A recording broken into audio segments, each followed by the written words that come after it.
Right, everyone, we're back. Welcome. This is Aluminum Tarot. Thanks so much for joining today, and we will be covering the signs for all the water signs, Cancer, Pisces, Scorpio, and for this specific reading, we're reading Scorpio, Sun, Moon, and Rising.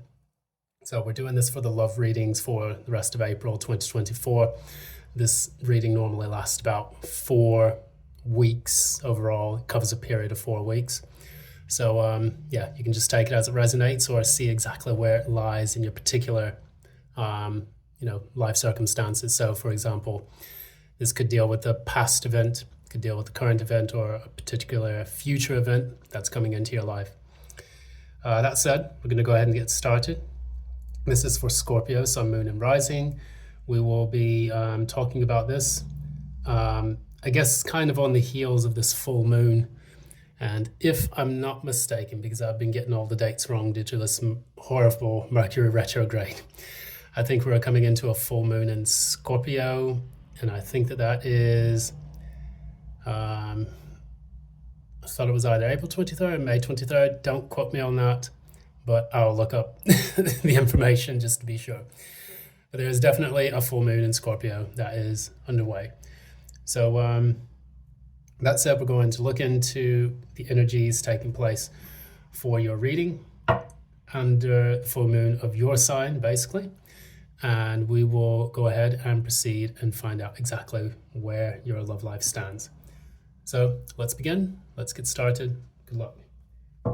Before I say anything more, if you like what you see here, please like, share, and subscribe. Please be sure to ding the notification bell. And also, if you would like a personal reading, please reach out to me in the description box below, and I'll be sure to organize one of those for you. A reading that basically tunes into your own energies. That said, also beware of scammers. Enough said. Let's get started. Scorpio, what's taking place for you, April 2024? What's happening, Scorpio, April 2024? Sun, Moon, and Rising. The sign of Scorpio, April 2024. In love. What is taking place with Scorpio in love? Sun, Moon, Rising. April 2024. It's taking place in Scorpio's life. Sun, Moon, and Ascendant.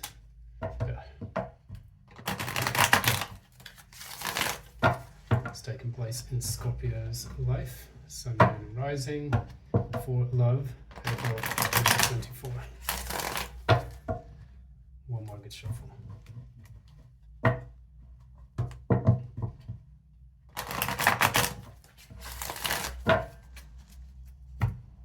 Right. So, neutral energy. Okay. I'm going to use these squares here, or these circles here, and hopefully that'll help us to get a little bit of a better reading, a better looking reading. So the thoughts, Scorpio. Place up there. Thoughts for Scorpio's person.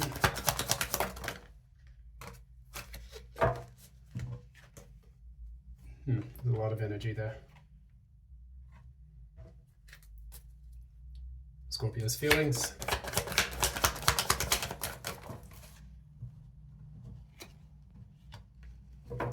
Scorpio's person's feelings. That is your card. Scorpio's outward actions.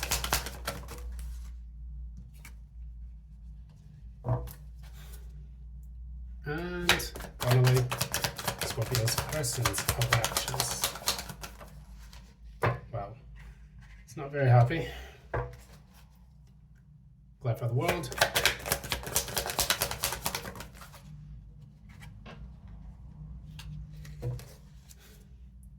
Clarify Ace of Swords.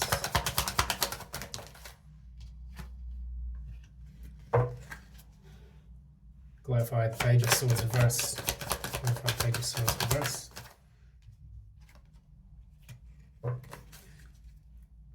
the Sun, reverse.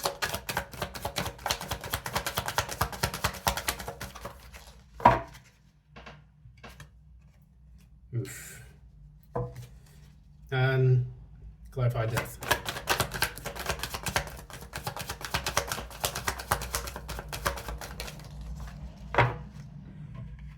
Okay, there's a lot going on here. Clarify the Ace of Wands. Okay. And give us an outcome, ultimate outcome for this relationship. Guess these two wanted to come out. All right, so a lot going on here.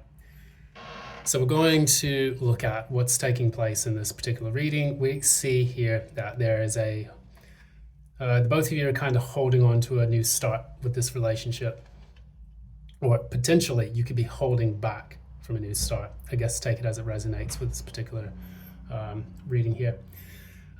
We have the Four of Pentacles plus the Ace of Wands. Wands is also the sexual card, as they call it, the you-know-what card, which indicates the desire for a fresh new spark in something. But when a person is holding back, especially in the Four of Pentacles here, it seems that they're holding back using their material resources in their world in order to prevent something from taking place.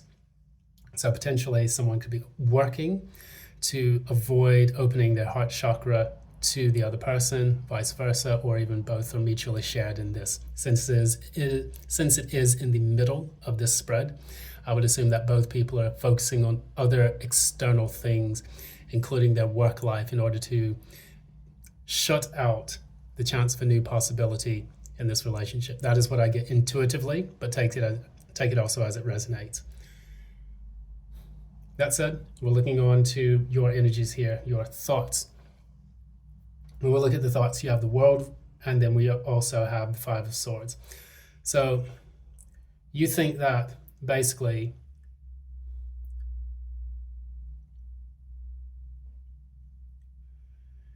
trying to see this in relationship to everything else. The World came out first. So you think that the relationship is definitely closed or over with, but then clarifying that is the Five of Swords. So it's almost, in my opinion, or in my intuition, I would say that this is a relationship where you felt unjustly shut out from the other person. And the other person has basically said they did not want a relationship with you, or they did not want to proceed. So you're basically saying that this is done, dead, and over with. However, you do feel a sense of defeat in doing that and in saying that. And it can be difficult when we lose relationships, or we feel that people have shut us out, because then it not only forces us to move on from someone that we fancy or someone that we like, but it can also push us to feel more mistrust for opening up again in the future. So what I see in their thoughts, you have the Queen of Cups, you have the Eight of Wands, and then the Tower reverse. So with all of that together, what I would see is a person who really wants to kind of close the cycle out quickly to avoid a disaster. So the Queen of Cups, basically, I remember, I think it was Minnow Pond Tarot, Chris Reck, who was talking about the Queen of Cups has this chalice here. It's probably the most ornate and opulent of all the chalices in the entire deck, and especially in all of the court cards. But what that shows is that her emotions are very intricate, complex, and they house quite a bit of nurturing, sacred energy. And she's the only one that can give that chalice to someone else. Rich Lop said that as well.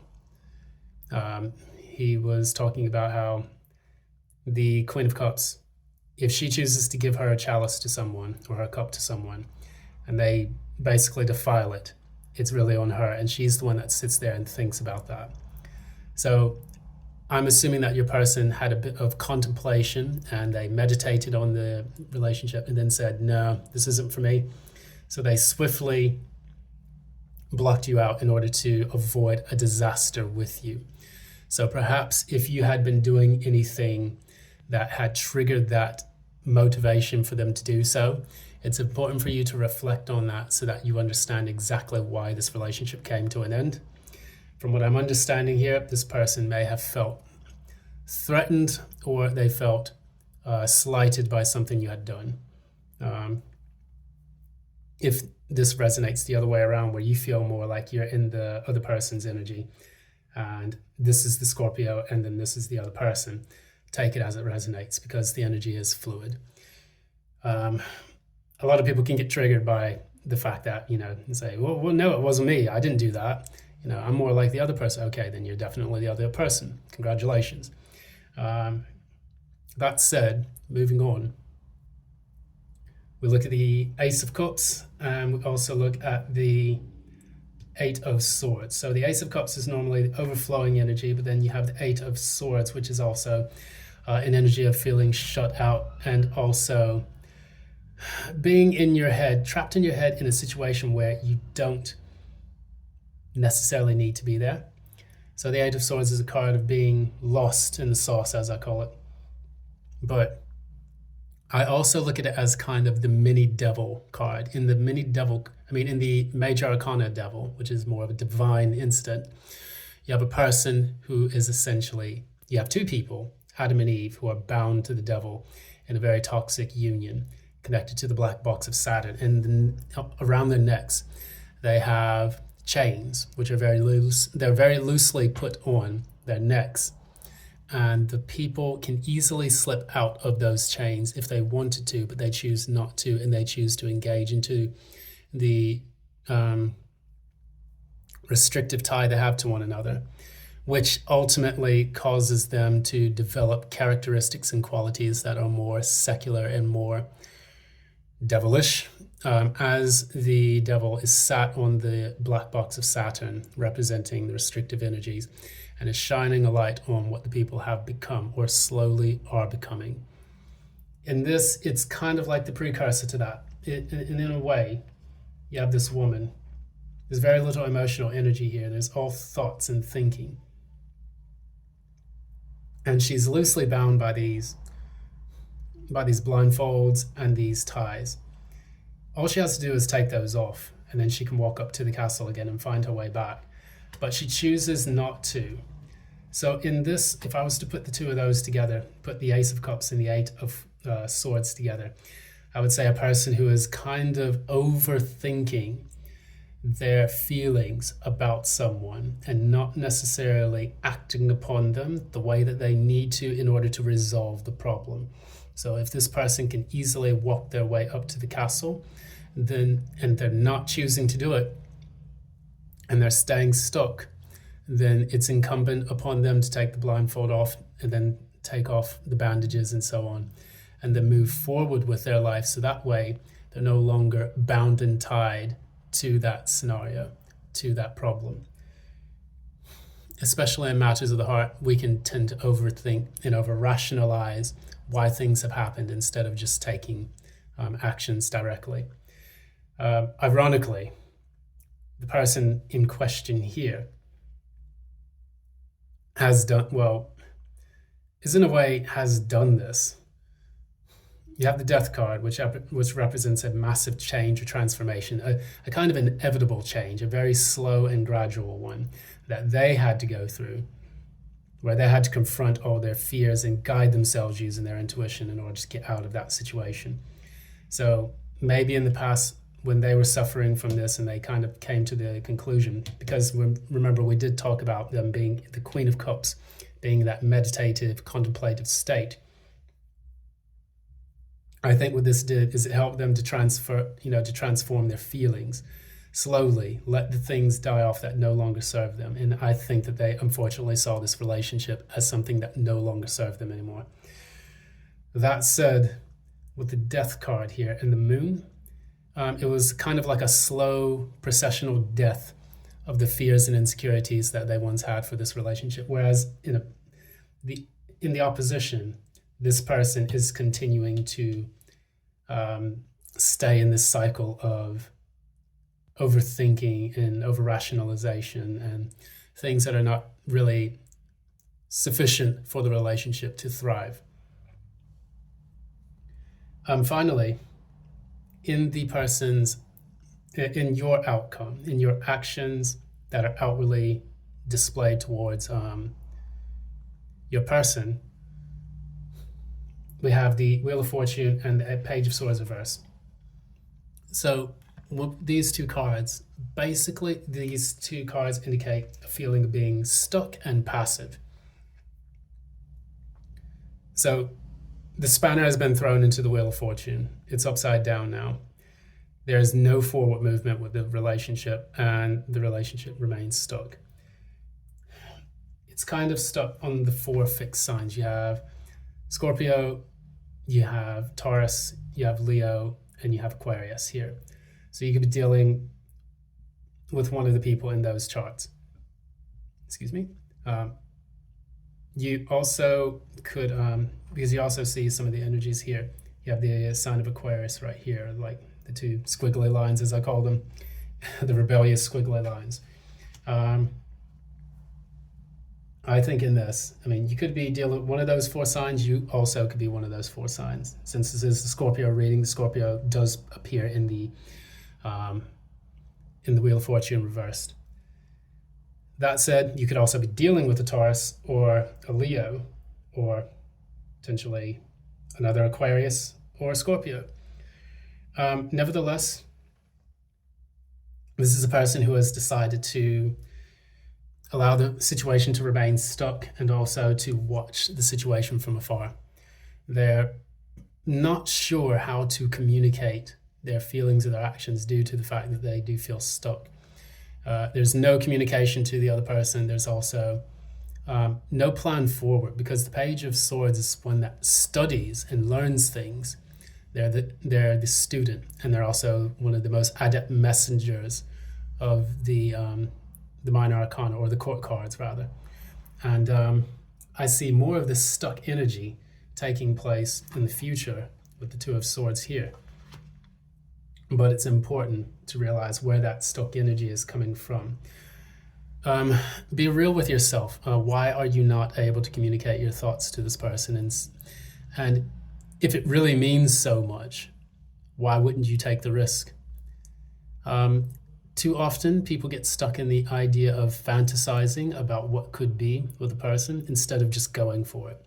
And what this does is this does not allow the potential energy of a manifestation to move into the real world, to be brought into the real world. For many people, even when it comes with a job, or it comes with a relationship, or something that you really feel proud about, like a project that you're trying to get off the ground, if you don't take the necessary actions to make those things happen, you will have essentially wishful thinking. And what this does is this builds the stagnation of the energy that should go towards manifesting. Good grief, I cannot speak today. It should go towards manifesting that which you truly desire.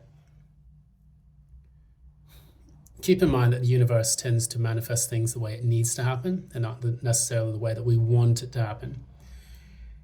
So that is another thing that we have to consider in all of this, is like, you might be trying to manifest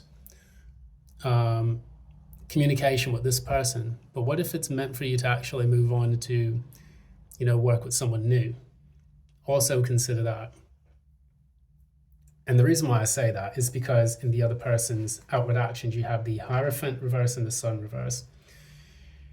This could go one of 2 ways. Either A, they said, no, you do not make me happy. I do not feel like offering you any commitment. Goodbye. Because these are 2 major arcana cards, which in essence also leads me to the second conclusion, that they feel that something has not been illuminated with you, and there's something, it's like,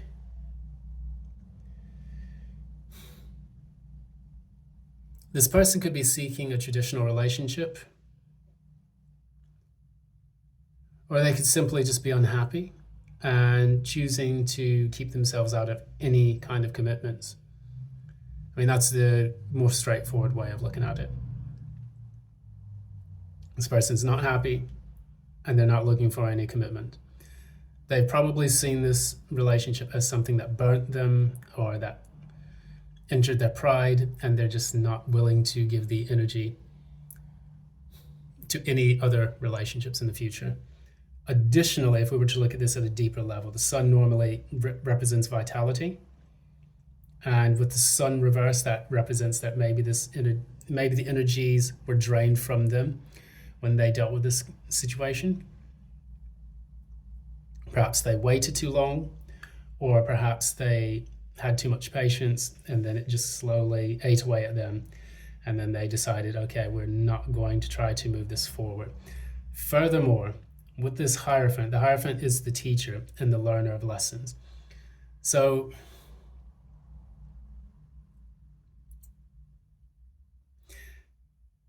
I think that this person may be reacting in a way where it's a complete eclipse of their role in your life. The sun reversed shows a lack of clarity on something. The Hierophant reverse shows that someone has not yet learned the lesson or is rebelling against that lesson. And this could be a way that this person may be acting out, saying, okay, commitments always lead me to this particular unhappiness, so I'm just going to cut out commitments altogether. I will never give this person my full heart, and I will never make this a stable, committed relationship. This is not something that I see here. So it's basically stagnation in many ways.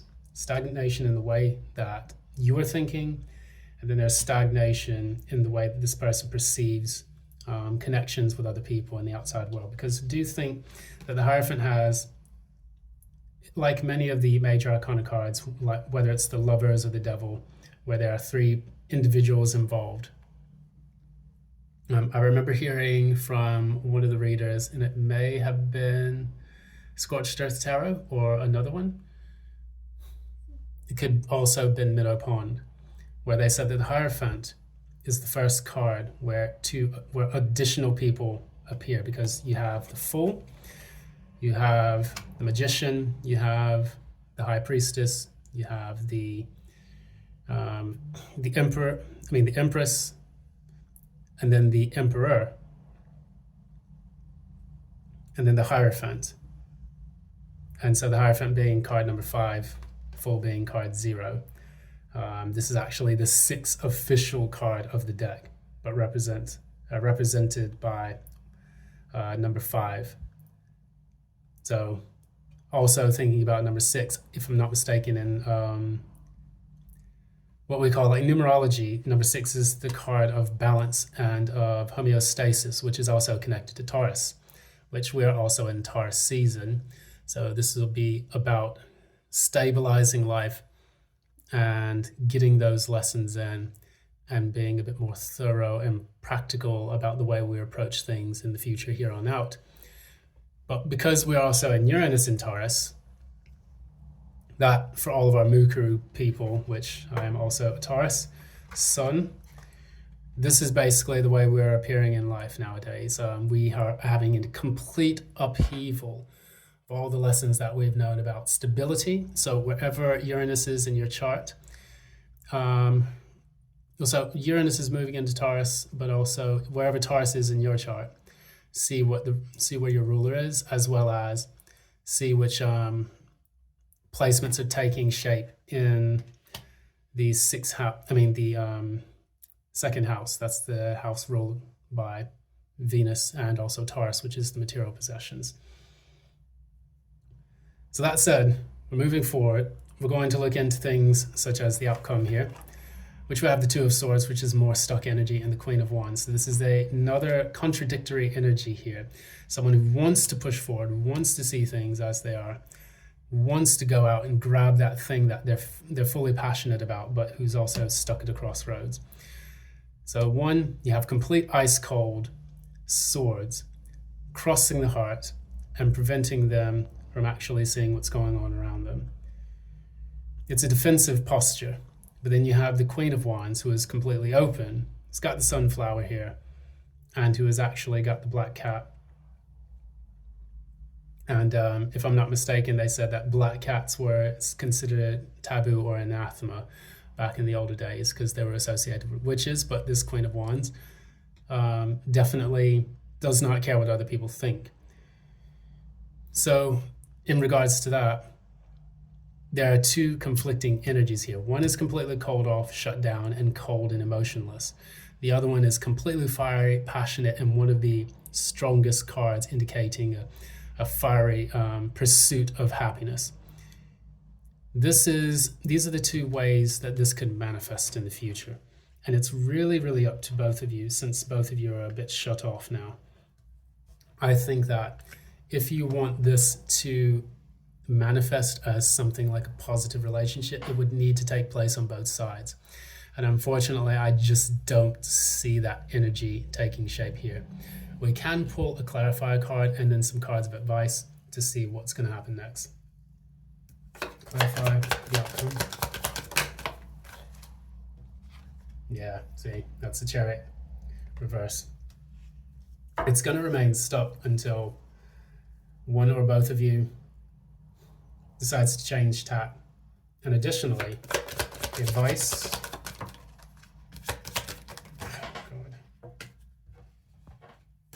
Try that again. Advice. The cards are just all over the place right now.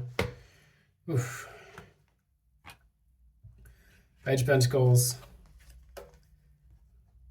clarified by the Four of Swords reversed and the Ten of Pentacles reversed. So this is more of a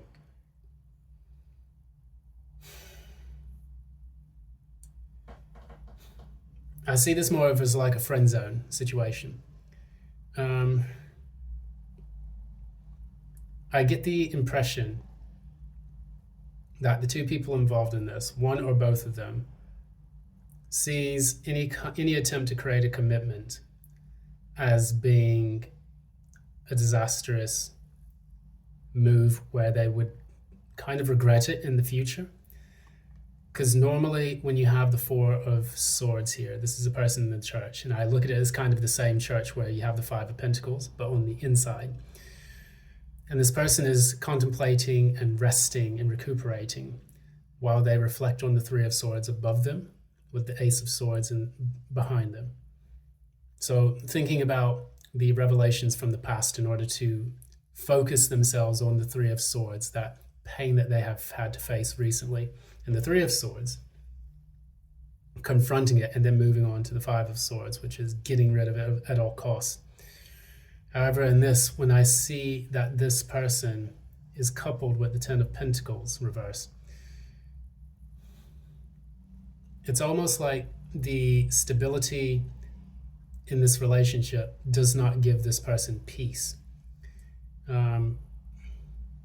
Whether or not you were dealing with a person who just was all over the place and did not offer any long-lasting commitment, what this is telling us now as advice, how would you practically go about learning things about yourself as well as the other person in order to reconcile your differences?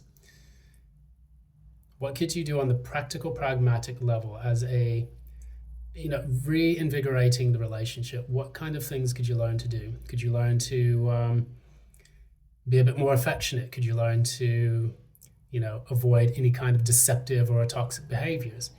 These are some of the things that people sometimes need to do. And they always say the little things are the things that get people in their relationships. As advice, you are being forced to look at the Three of Swords. The only way you're going to get this Ace of Swords is by contemplating on the Three of Swords. And right now, none of this is taking place in the relationship on one or both persons' sides. It's important and incumbent upon you to do this. And this is what I refer to as shadow work, because you have to look at that heartache and then you have to transmute it. Finally, with the Ten of Pentacles reverse, it is indicating to me that for you, play the long game. If you want stability, where are you stable in your life? And what are you doing to contribute to stability with another person? Because the Ten of Pentacles in the upright has multiple people here. There are two dogs, there's an old man, there's a couple. And they're all looking at the legacy that they've created together. There's even a child here. And this is multiple people being involved in this. So this is an entire family dynamic. No person is an island. We look at this. If you want to build something of lasting value, you have to see where the relationships lie in the entire family dynamic that you have, or the entire relationship dynamic. If a person is not willing to put in their part to build this legacy, it's not for you. If the two of you choose sometime down the road to build a legacy together, you will have to first do that shadow work in order for this to take place and go back into the upright. Otherwise, you're going to be met with a situation that is completely unstable, and that could actually cost you a bit of financial loss. If you was to take this and then later on get divorced, disaster, especially in 2024, because people are getting divorced, good grief, close to 60% of the time, so that's not really good odds. If you were in a marriage and you were divorced, which is normally indicated by the Ten of Pentacles reverse, then it's time for you to kind of sort that out and get your ducks in a row before you proceed on anything else with your life. In the meantime, contemplate that Three of Swords in order for you to heal the heartache, because the next relationship you get into will indicate more of what kind of energy you're resonating with on the inside. So for example, if you carry a lot of this heartache, this Three of Swords, it's going to come with you in the next relationship and even in the next lifetime. It's time for you to learn those pragmatic lessons now so that you can take on the Three of Swords, get that Ace of Swords clarity, use to cut out the Three of Swords, and that way you can set this up right and build something of lasting permanence into your relationship dynamics in the future. So, Kipper, we'll do a little bit of that, and then we'll close the reading up. So what do we have for Kipper? It's the first one. Gloomy thoughts. Yes. And another one pops out. High honors.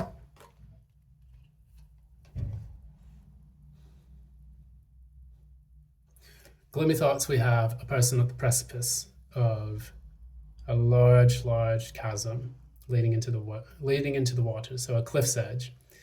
When people are pushed to a cliff's edge, they usually take actions which can be really detrimental to everyone involved. We have seals at the bottom. I don't know exactly why the seals are there, but I do think they're great animals and I do like them. They are the seals, they are the dogs of the sea. So in essence, it's kind of like in a lot of these cards, we have like the Fool, for example, who's got a dog next to them. You have a dog, two dogs here in the Ten of Pentacles. And then you have the gloomy thoughts. You have the seals at the bottom here. What is it that you're remaining faithful to? And is it bringing you the happiness that you need? Do you really want this person back into your life, or is it just a cliff's edge that you're going to push yourself over?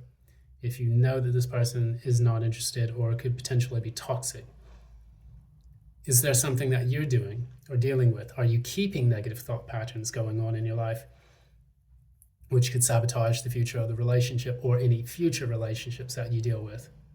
With all this water before you, you stand on higher ground now, but the one false move, and you could be down there with the seals.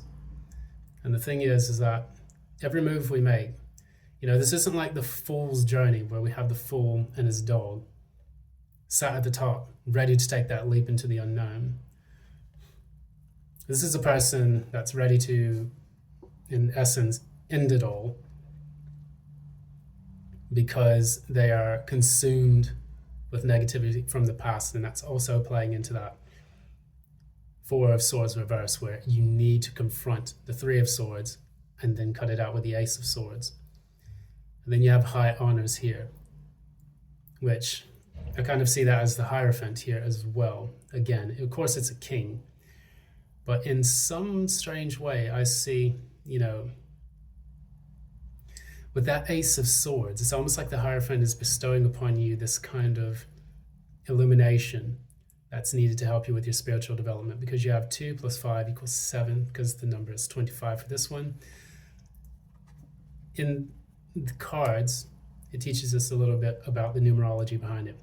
33, that's a master number. That also, 3 plus 3 is 6, that's harmony and balance.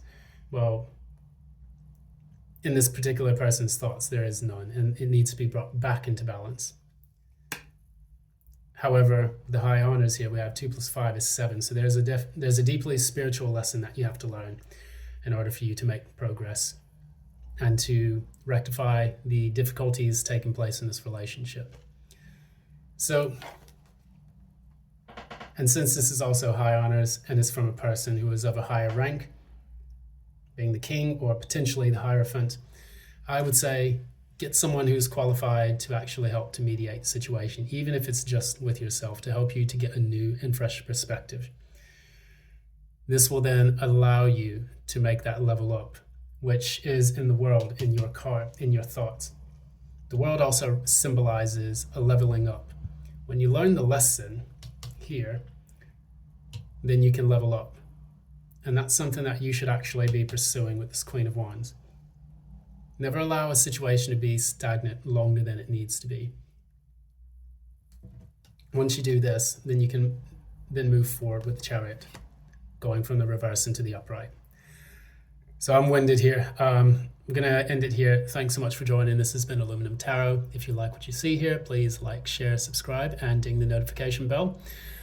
Please also, if you'd like to support the channel in any way or receive a personal reading, I do offer competitive rates on the website. And feel free to reach out in the contact information below. We're going to end it there. Thanks so much. Enjoy Taurus season. I'm hoping that I will. And until next reading, thanks so much. Till then, bye now. Love and light.